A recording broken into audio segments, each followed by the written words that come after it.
Welcome back.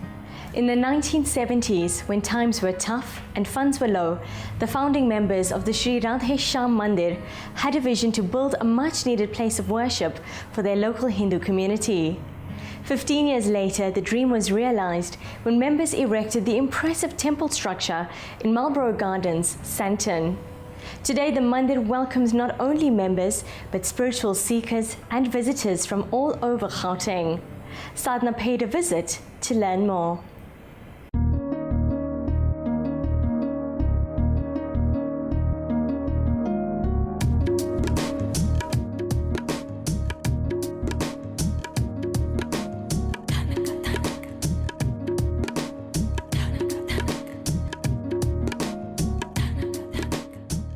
It all started in 1974 in Weinberg.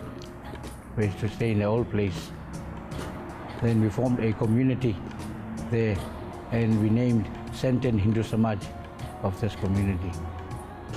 As the years went by, in 1984, we got the plot in Marlborough Gardens, which was allocated to us.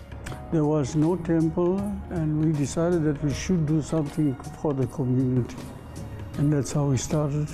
And for the first 10, 15 years, we just did collection. And then after, the new community took over.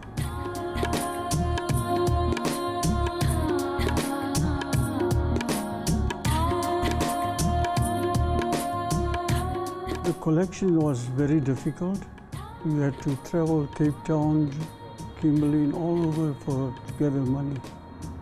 And then thereafter, the committee changed, resigned, and the new committee took over, and then they started on this project.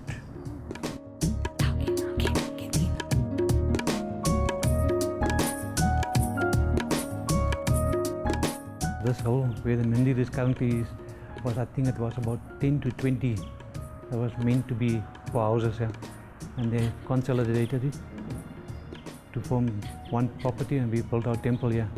But the temple, as you can see, on occasion like this is fine, but when we celebrate like Diwali, New Year, Navratri, Mahashivratri, Holi, it has outgrown itself by 10 times.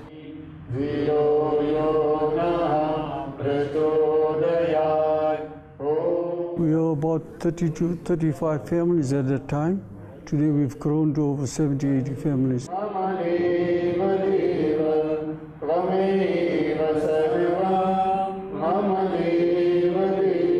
In 1994,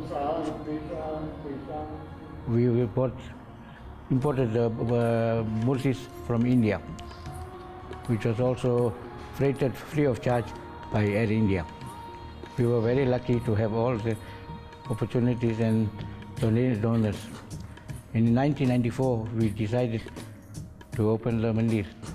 It wasn't an individual who decided what to bring or who to bring in. It was a joint effort for the community of Weinberg and Marlborough. We had AGMs and we had general meetings to decide. It's like one individual will say this, another one will say that, and we try to please everybody. And that's how we brought in our deities from India.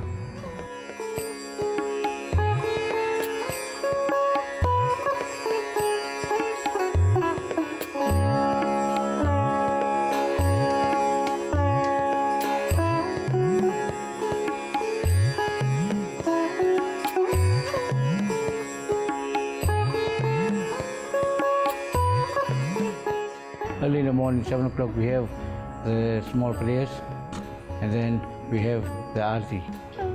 After Aarti, we sing one bhajan, and after bhajan, we do the Santipat. You know, they're like same like our life. Like our people wake up, the brushing, the praising, so also respect of God. And God, I wake up and I also facing, clean facing, and I respect for God, and a blessing for God. My whole day going nice, and I want to do some good work. Anything, do something wrong, so please help me, I come back. Art in the morning is quite important. We actually got the Aarti list since inception of this temple. Whoever want to make Aarti, we give he or her that chance.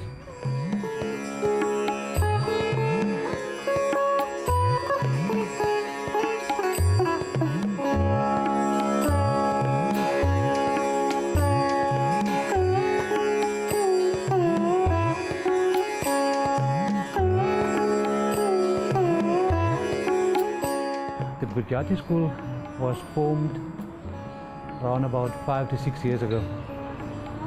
Although it was run on a smaller scale before, but not excessive, it was not as successful as it is currently.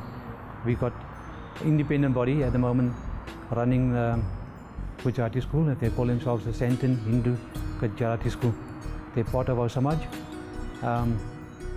They, I believe, from what I spoke to them, they said they're the only Gujarati school currently that's been growing by head count every year. They also been outgrown themselves. They want to build a couple more classrooms. Every Friday I teach the children Gita Slok, Bhajan, some function like our religion, like Ramayana, Mahabharata, or explain like Navratri 9 days, why people do from Navratri, how can do celebrate the Diwali, the Ramayana, what is it. So also every Friday, 5:30 to 6:30, I teach the children.